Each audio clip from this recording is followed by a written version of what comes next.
Hey, hey, hey! Welcome to this lecture on the muscular system. It's designed to help you in Anatomy 201. Okay, first I want to say you are going to love muscles. It's going to be great. Students generally find it easier than bones, so that's nice. However, it's more than bones. But if you actually learn the bone names and bone markings, the muscle names that attach to the bones kind of match. So it's like you already know a lot of it. So let's go ahead and dig in. Okay, so every muscle has an origin and an insertion.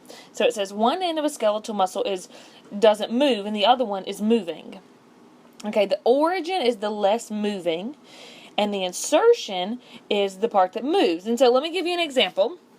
The muscle on the forehead on your forehead is called frontalis. So that's easy. If you learn frontal bone, then the frontalis muscle is pretty easy. Now, when you flex that muscle, you raise your eyebrows. And so the part that moves would be your eyebrows, right? So that would be the insertion. The part that doesn't move is the very tip top of your forehead.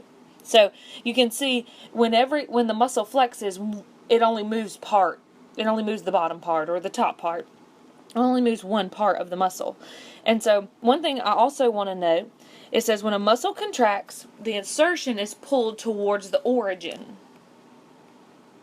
Muscles always pull. And so if you'll look at the picture, you can actually see the muscle fibers. Okay, those muscle fibers, they slide together. And so muscles always pull. They never push. And so think about your bicep. That's the one in the picture. And your arm. And a lot of you that work out, this is going to be even easier for you all because you already know biceps and triceps, stuff like that. But when you flex your bicep, it pulls your forearm up, right? And so it pulls the lower, just like the picture showing you. And so this right here would be the insertion, which looks like the radius. And this right here, let's erase all this. Here we go. So here's the insertion, and this would be, both of these would be the origin. So that's the immovable part. And so I do want you to write that word in where it says less movable. I think the word on the test is immovable.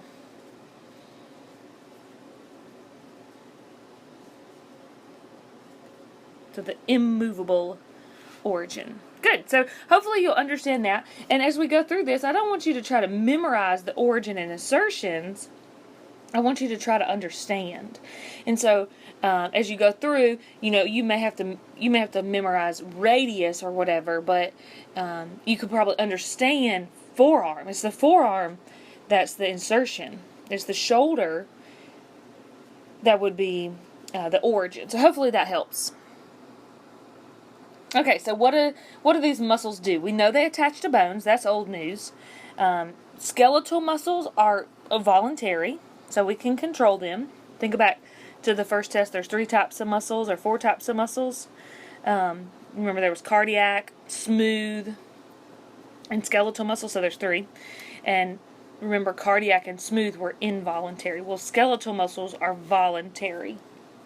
And then the muscles have, of course, muscle tissue. It's also got nerve tissue to send the impulse from the brain. The brain controls it, but you voluntarily control it with your brain. It's got to have blood for nutrients and oxygen. Got to have oxygen to your muscles. Got to have nutrients. And then connective tissue. Okay, so this part is just different muscles working together. And so normally a movement takes more than one muscle. Okay, so an agonist, that's when there's one muscle that moves. So, for example, the frontalis is the one muscle that moves the eyebrows up. So there's no muscles really working against it. It's the agonist. Okay, the prime mover is when there's more than one muscle that does the action, but that's the main muscle that does it. So that's the prime mover. So, for example, when you move your forearm up to like curl, make a muscle, your bicep is the prime mover, but there's muscles that help it called synergist. So the prime mover is the bicep, and then the synergists are the muscles nearby that are just assisting, and we'll get into all those. The antagonist would be the muscle on the back of the arm working against you pulling up. So prime mover is the one that is the main muscle. Center just helps the prime mover, or assist, I like that word, the prime mover. And the antagonist works against the prime mover. So an agonist works alone, and then the prime mover, synergist, and antagonist work all three together. Okay, clinical application, you probably heard of this.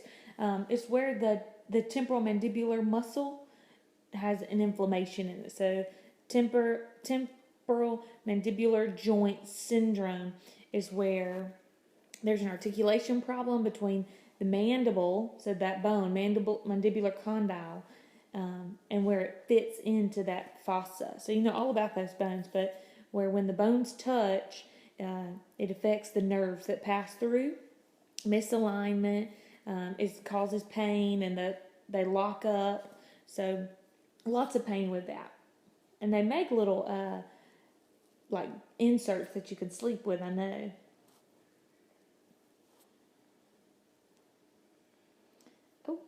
Okay, so this is just examples of the prime mover, the synergist, and the antagonist. So the biceps is the prime mover, the brachialis is the helper, assister, and then the triceps works against it. So we went over those examples. Okay, triceps straightens the arm, and the antagonist would be biceps brachii and brachialis. Okay, so working on naming the muscles, and I started the bone lecture by telling you that it's not hard, it's just a lot.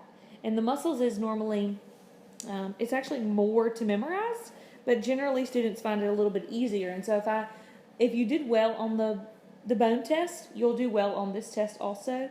If you didn't do well, you can still pick up and do well on this, but the muscles kind of match the bone name, so students generally find it easier, even though it's more information. I think that the bones is the hardest. Okay, so how do we name them? We name them based off size. For example, the one in your shoulder that you may have heard of before, the deltoid muscle, is shaped like a deltoid, maybe by size, maybe by shape. Like gluteus maximus is the big muscle in your bottom. Gluteus minimus is the small muscle in your bottom. Okay, where it's located. For example, tibialis anterior. Wonder where that one is. It's on the front of the lower leg, anterior by the tibia. Or it could be named from its action. So here's some examples of all that. Number of attachments, like biceps, brachii has 2. Triceps has 3 number of attachments. The direction of the fibers, the rectus abdominal muscles, they go straight up and down. Rectus means up and down. Okay, so there's some examples. Gluteus maximus, shape like the deltoid or the trapezius. Okay, so this is an example of some of the muscles that move. It says muscles that move the head and vertebra. So as we go through this, you'll want to know, which muscles move what. And so these move the head and the vertebra. But let's go ahead and dive in. Oh, there's some more examples of how to name them. So sternocleidomastoid attaches from the sternum, right there in the chest, the clavicle, the collarbone, and the mastoid process on the back of the occipital bone, that big knot.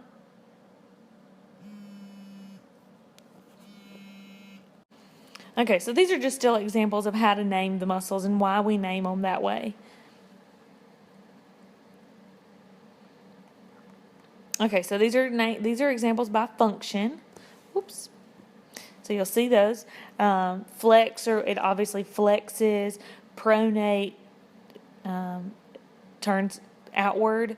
And then levator, scapula lifts, levator lifter. So those are just examples. Okay, so now we're looking at, all of these are facial expressions. So what I would do is, on my index card, I would write on the front muscles that move the face. And then I would put buccinator on the back of the card. So all the ones that move the face on the back of this card. So on the test, let me put this all out here, and then I'll give you an example. So, for example, I might say which muscle doesn't move the face. A, buccinator. B, platysma. C, bicep brachii. Well, it doesn't move the face, so you want to know what they do. Okay, buccinator, that's right in the middle of the cheek. And look at your pictures for lab and kind of look at where they are and study while we go. But it's right there in the cheek, and it's called the trumpeter's muscle. It helps you blow or whistle. Also helps with chewing. So it's one of the chewers. Okay, platysma is flat. And for some reason I can remember that. P-L-A-T, F-L-A-T. I don't know. It helps me. So pulls the corners of the mouth downward. So it's a frowny face. And it's big, flat, all below the chin. It's that big, flat muscle in the neck. I'll show you some pictures here. Okay, muscles that deal with chewing. The masseter, and it's a big, thick muscle from the temporal bone all the way down. So it helps with chewing. You can actually feel it when you clench your teeth. And then temporalis, you know where that is. That's on the top of that's on the temporal bone. So that's on your card, your study cards, you're going to write muscles that deal with chewing or mastication. And then on the back, you're going to write the masseter, which raises the mandible and closes the jaw. And you're going to write temporalis. It's a synergist. Remember, that's the assister to the masseter. Okay, so those are the only ones I'm going to ask about chewing or, facial expressions on the written test. So remember, this PowerPoint will help you with the written test. Okay, muscles that move the head and vertebral column. Okay, sternocleidomastoid, that one connects from the mastoid process, it crosses the clavicle and connects to the sternum. Okay, you got one on each side. So what it does is it rotates the head, it flexes the neck, and it allows you to put your head downward. So put your chin to your chest like a praying position. Okay, splenus capitis connects the base of the skull, so this is going to be on the back, to the lower cervical and upper thoracic vertebra. Bends the head to one side. So allows you to bend your head, like put your ear to your shoulder. Okay, so let's look at the ones we've talked about. So we talked about for sure the sternocleidomastoid here. Okay, we talked about the buccinator. We talked about the masseter, so that big muscle right there. We talked about temporalis, and it's shown down here too. So temporalis is deeper. And then we talked about platysma, big, flat on the front. So I believe that might be the only ones that we've mentioned so far. Okay, muscles that move the trunk. So this should be pretty easy. So you're going to write on the front of your card, muscles that move the trunk. And you're going to write rectus abdominis. It compresses, that's your abs, compresses the contents of the abdominal cavity, flexes the vertebral column. And then external and internal obliques. The word oblique actually means that it grows crossways like this. So the rectus abdominis go up and down, rectus up and down. And the obliques go side to side. And it tenses and supports the abdominal wall. Okay, let's find these. Those two should be pretty easy. Rectus abdominis here, and then external obliques there, and the internal are just below that. Okay, muscles used for breathing. Okay, write that on the front of your card. On the back, you're going to write the diaphragm. That's the big muscle that goes across the abdomen. And then external intercostals. Look, external in between the ribs. They're going to be on the outside. Internal, they're inside the ribs. You can't see them from the outside. We've got some models at Gaston State here, and you have to take the rib cage off and look inside the rib cage to see the internal in between each rib. And they pull the ribs up and out, down and in. Okay, muscles that move the pectoral girdle, that'd be the chest and shoulder, like the shoulder muscle. Okay, rhomboides major, it raises and adducts away from, adducts means towards, adducts the scapula. So, like when you can pinch your back and pull your scapulas together. So raises and adducts. ABD would be away, ADD is towards. Serratus anterior pulls the scapula downward and forward, so downward and forward. Trapezius, that's going to be extends the neck, elevates the shoulders, shrugs the shoulders,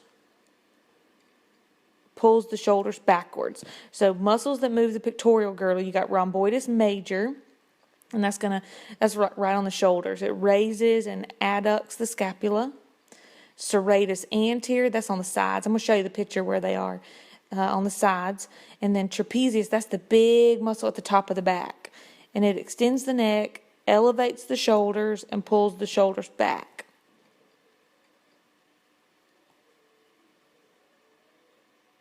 Okay, so here you'll see them. We mentioned splenus capitis, I believe. It's right there. Oops. Okay, and then this is a deep V. This should be one that shows you the outside. So you can see the trapezius, that's that big muscle on the top back. So the trapezius is real big. Okay, levitator scapula is right there. And then I believe that's all we talked about.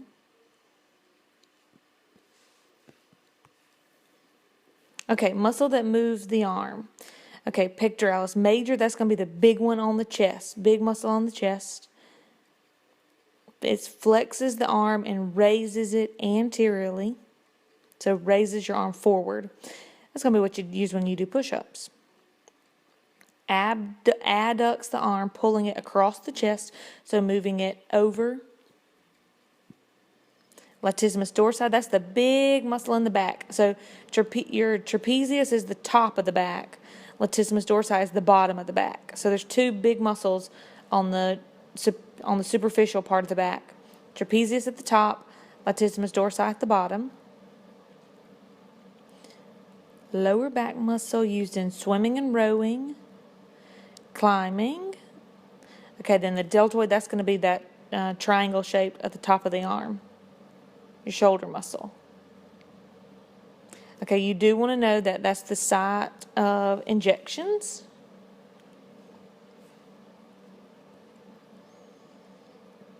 Okay, so muscles that move the arm. Now, I'll write on my card, rotator cuff muscle of the shoulder. Maybe on the front, still right arm. And then rotator cuff. So we got 3. Subscapularis, that's sub below scapula. Infraspinatus, rotates the arm laterally. So just infra, below, inferior to the spine. And then teres minor rotates laterally. So subscapularis is medial. Infraspinatus and teres minor is lateral. So I could ask you which of the following is not included with the rotator cuff muscles, or I could ask you which of the following moves the arm medially, and you'd have to pick subscapularis. Okay, so here you'll see pictures of them. Okay, there is infraspinatus. So it's going to be just below. Look at this picture. If this is the spine, infraspinatus is right there at below the spine. Okay, there's teres minor on the right side. And then teres major is below it. It's a little bit bigger. Okay, and then you'll see there's supraspinatus. There's the deltoid. We talked about that one. Infraspinatus, teres minor, teres major. So you can see from the picture, the major one is below, but it's a little bit bigger. Okay, flexors. That's going to be pulling up, right? Making the angle smaller. So bicep brachii flexes the forearm. So this is like muscle, making a muscle, like the emoji, right? Okay, supinate the hand. I wish you could see me, but take your hand and turn it palm facing up, and that will be supinate. Palm up, and I always think about it like you're holding a bowl of soup. Not very scientific, but it helps me. So bicep brachii, what it allows you to do is turn palm up, like so you can hold soup. Okay, brachioradialis, and when you're doing this for lab, make sure you put that O in there when you're spelling it. Brachioradialis, it connects the humerus, that's the bone in the arm, to the radius, the other bone in the arm, in the lower part. So it connects the humerus to the radius. You could guess that, but look at the word. Don't try to memorize it. Try to understand it. So bicep connects to the radius. So humerus to the radius and aids in flexing. So making that angle smaller, making a muscle. Okay, brachialis. So this is still, that one still goes with the flexors. So put that one on the flexor card. Brachialis, it flexes the forearm. So on this card, I'm going to write muscles that move the arm, flexors. And I'm going to include brachialis on the flexors. Okay, extensors. So brachialis connects the humerus to the ulna. Humerus to the ulna. Okay, extensors, what straightens is going to be tricep brachii, it straightens the arm. So now let's look at the picture. You got bicep. If you're in anatomical position, bicep will be on the front, tricep will be on the back, and you can see all those there. And you can see why they're named that way because of the number of attachments they've got. So there is the bicep. And can you see how it's got the 1, 2 points of position? Okay, let's see. And then there's the brachialis right here.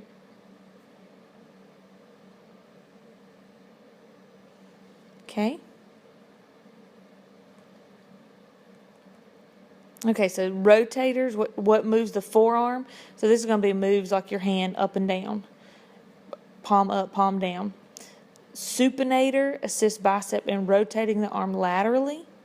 So sup, palm up. Pronate is palm down. Pronator teres rotates the arm medially. So palm down.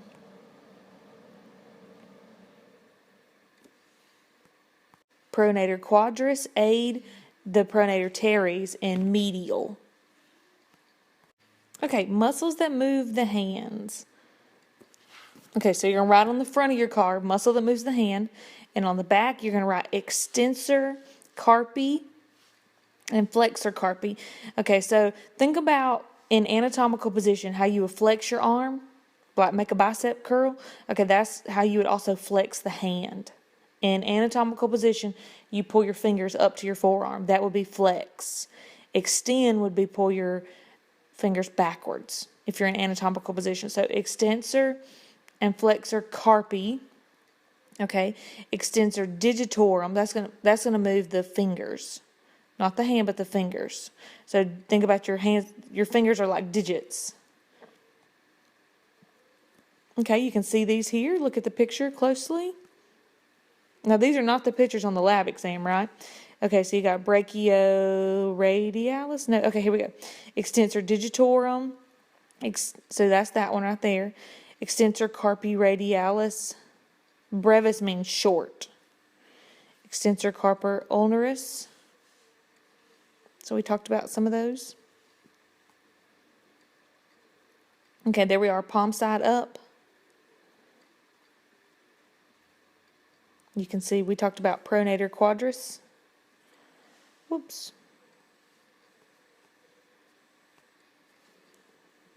Flexor digitorum, we talked about that one. Okay, there's pronator quadriceps right there. You can see it real good. So it's in between those ligaments. Okay, muscles that move the thighs. Okay, on the back, the posterior group, going to be gluteus maximus, and then smaller gluteus medius, even smaller gluteus minimus. And then on the lab test, there's just maximus and medius. And then tensor fasciae latae.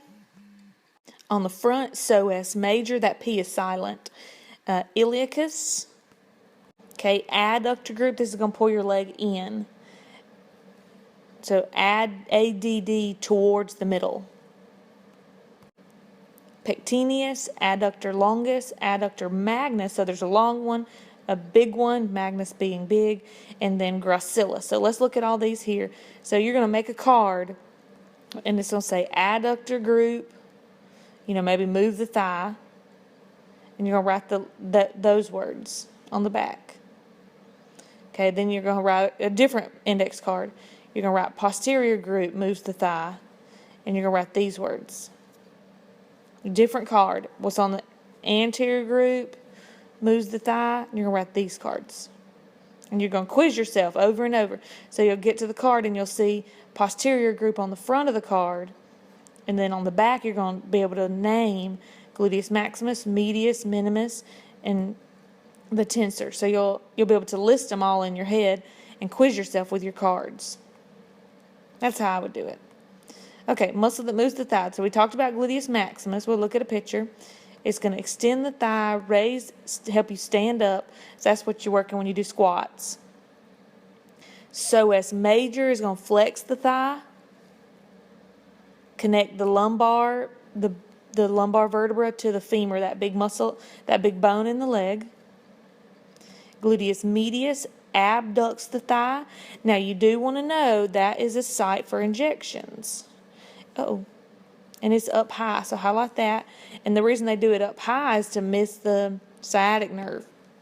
So gluteus medius is a muscle up high above the gluteus maximus, and they can give medicine there.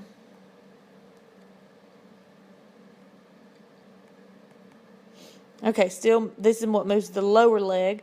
Okay, quadriceps femoris group. So quad, that means there's 4 of them. So I'm going to ask you on the test, which of the following is not a quadricep, or which of the following doesn't go with the rest of the group. So you've got rectus femoris, vastus medialis, vastus lateralis, and vastus intermedius. Okay, so when you're looking at the thigh, this is the front of the top of the leg. So this will be your quads. Okay, there's vastus, so think about it like this. There's vastus medialis, lateralis, and intermedius. So if I'm looking at a foot, so here's a foot, a body. I know, I should have been an artist instead. Okay, so you've got vastus medialis would be right here in yellow. Vastus medialis. Oh, that's kind of big. Okay, let's make that smaller. Okay, so vastus medialis will be right there on both sides, on the top of the thigh, and then you would have the intermedius in the middle. That's gonna be the pink one, and then vastus lateral on the lateral side. We'll make that one green. Okay, so lateralis was green, vastus intermedius was pink. Okay, then now rectus femoris, where's that one? The rectus femoris is going to be on top of the intermedius, so it's going to be purple right there. Rectus femoris is on the top middle. So those are your 4 quads, and I'll show you a real picture too. Note, rectus femoris and vastus lateralis are used in infants who have poorly developed glutes. So highlight that. Where do babies get their injections? Highlight that for sure. Babies, rectus femoris and vastus lateralis. That's where babies get their injections. Rectus femoris, vastus lateralis. Okay, let's look at the quads here so you'll be able to see them. Okay, you can see there is rectus femoris.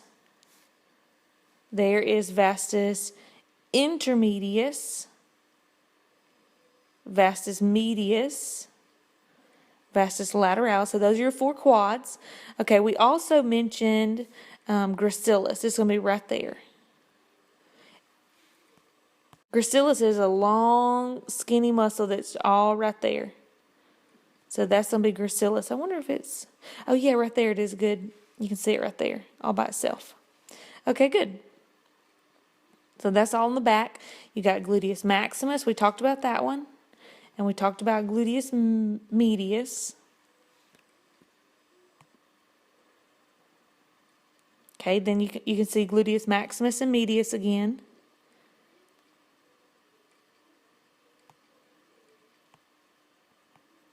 Okay, hamstring. That's going to be on the top of the leg, on the back. Okay, hamstring group. So you're going to write on the front of your card, hamstring, and then maybe on the back, right, flexes the lower leg and extends the hip, semitendinosus. So this is the top posterior, top back. There's 3 of them. So 4 quads and 3 hamstrings. Semitendinosus, bicep femoris, semimembranous. So now next card. I know this is on the same slide, but make sure it's a different card. You're going to write sartorius, and that crosses the front real long and skinny. Longest muscle of the body is the sartorius. And what does it do? It flexes and abducts away, pulls the leg outward. And that's the tailor's muscle. And they say that because that's where a tailor will measure from the hip, the outside hip to the inside knee to make pants. Okay. So make sure you know that sartorius is not a hamstring. Not a hamstring. Maybe write that in on your slide, or, that's not a hamstring. These are the hamstrings. Sartorius is not. Okay, muscles that move the ankle and the foot. Gastrocnemius, that's going to be your big calf muscle. Located on the back of the leg, so lower part of the leg, calf muscle. Forms a large part of the calf. Plantar flexion of the foot, so point.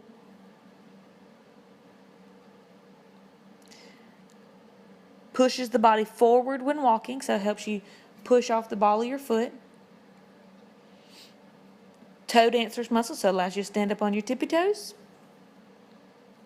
Soleus, that's a flat muscle below the gastrocnemius, and it's named that way after a fish. I believe it says that. Yep. A solefish is a fish. It lays on its side and goes real flat. And then plantar flexes the foot also. Okay. Now we're going to pull the foot up. So pull your toes up towards your shin. Tibialis anterior. That's going to be on the front of the tibia. That's like shin splints. Okay, that's dorsiflexion. So plantar flexion is how you point your foot. Dorsiflexion is how you flex your foot. So plantar flexion is how you point. Think about planting a seed with your tippy toe. I don't know. Not very scientific, I know. Dorsiflexion is flexing your foot. Peroneus longus. So still going to be moving the ankle and foot.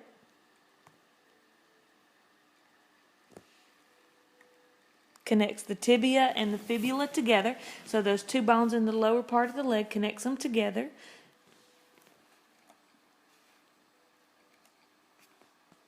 Also supports the arch of the foot. Okay, so look at the picture here. You'll see tibialis anterior right on the front. It connects right to the tibia. So it's almost like suction to the tibia. There it is right there. Okay, you can see the soleus, but it's on the back. Gastrocnemius too. But think about those on the back, the calf muscles. Okay, there you can see gastrocnemius and soleus real good. Okay, so connective tissue covering. So this is going to be what makes up the muscle. So parts of a muscle. The fascia, that's going to be the outside covering. Covers the entire muscle. Now this part, make sure you know all these words because this part is on the test. Endomysium, E-N-D-O, inside the muscle, surrounds each muscle cell or each muscle fiber. It'll help when you see the picture. Epimysium, E-P-I, it says lies deep to the fascia, surrounds the entire muscle, E-P-I on top of. Perimysium divides a muscle into sections called fascicles. Aponeurosis is a sheet-like tissue that attaches muscle to muscle. And then tendon is a cord-like tissue that attaches muscle to bone. So tendon is muscle to bone. Okay, let's look at the picture here, and you'll see. Okay, so there's the tendon. We talked about that one, and it connects muscle to bone. Okay, the muscular fascia, that's on the whole outside. If you eat, chicken or buy it from the grocery store raw, you can see the fascia on it sometimes. Okay, there's the epimysium. So just below the fascia, perimysium goes around each fascicle. So this whole thing right here is a fascicle. So P-E-R-I, means around. It wraps around each fascicle. Epimysium is around a group of fascicles. And then the fascia is on the outside. Okay, and then you'll notice, I'm going to go ahead and show you, there's filaments inside.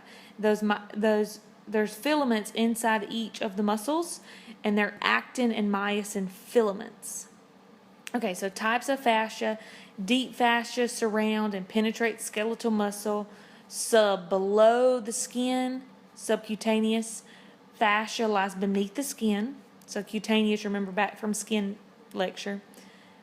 The subserous fascia forms the connective tissue layer of the body's serous membrane. So it's like an oily layer that helps the heart and lungs move with each other without having friction.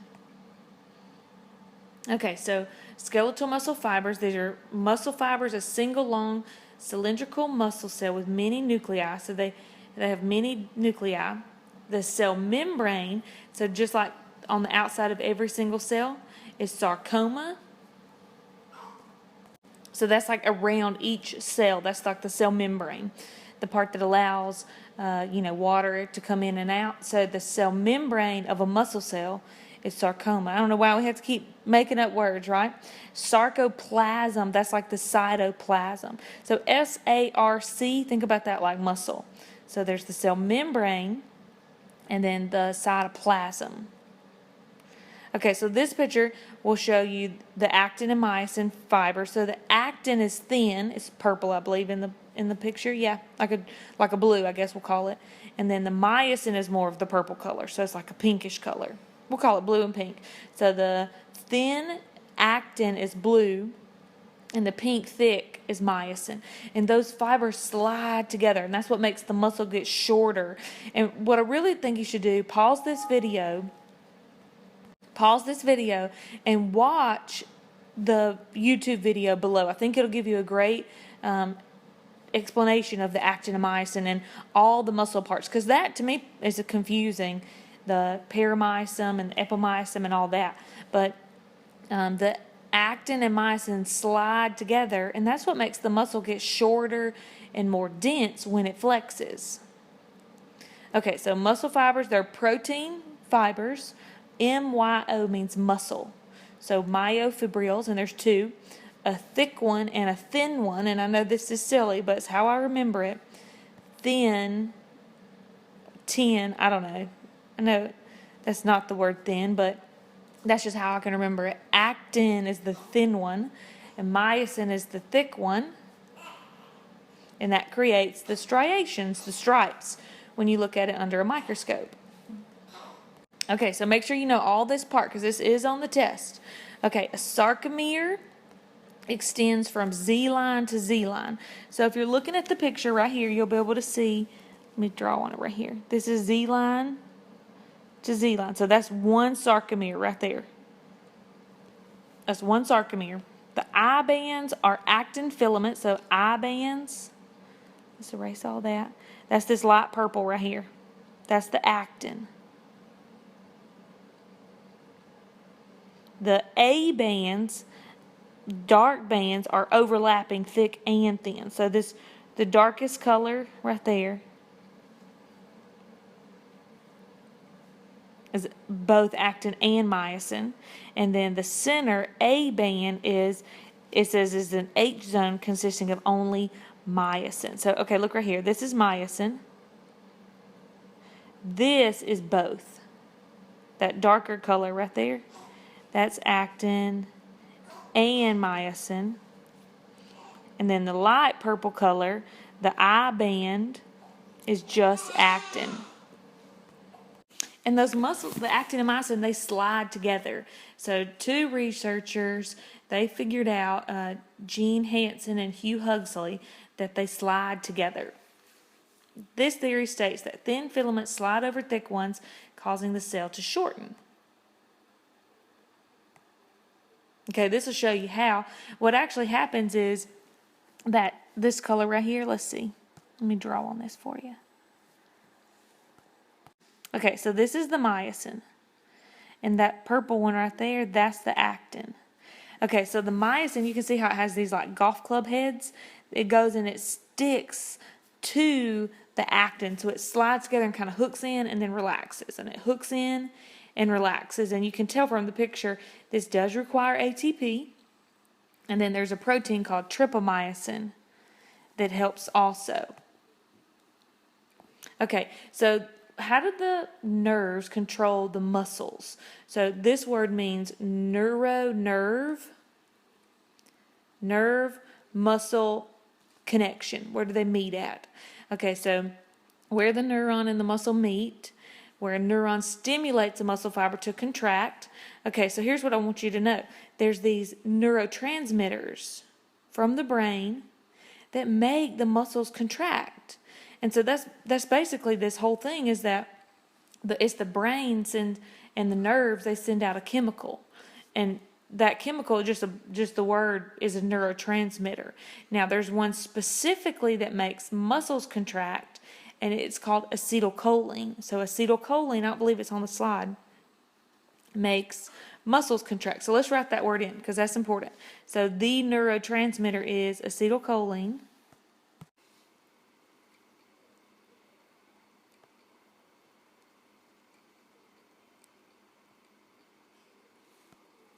So that's the neurotransmitter from the brain that makes muscles contract. That's the most prominent neurotransmitter and the first one discovered.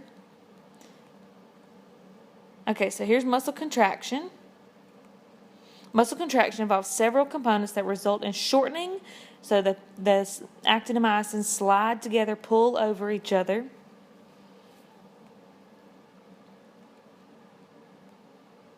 Okay, there it is, acetylcholine. My bad. So highlight that. I believe that's a question on the test. What's the name of it? And that's what flexes it. And this, really, I'm going to tell you, this is all on the next test. And so I'll go over it again for that. But so for this test, all you really need to know is neurotransmitter.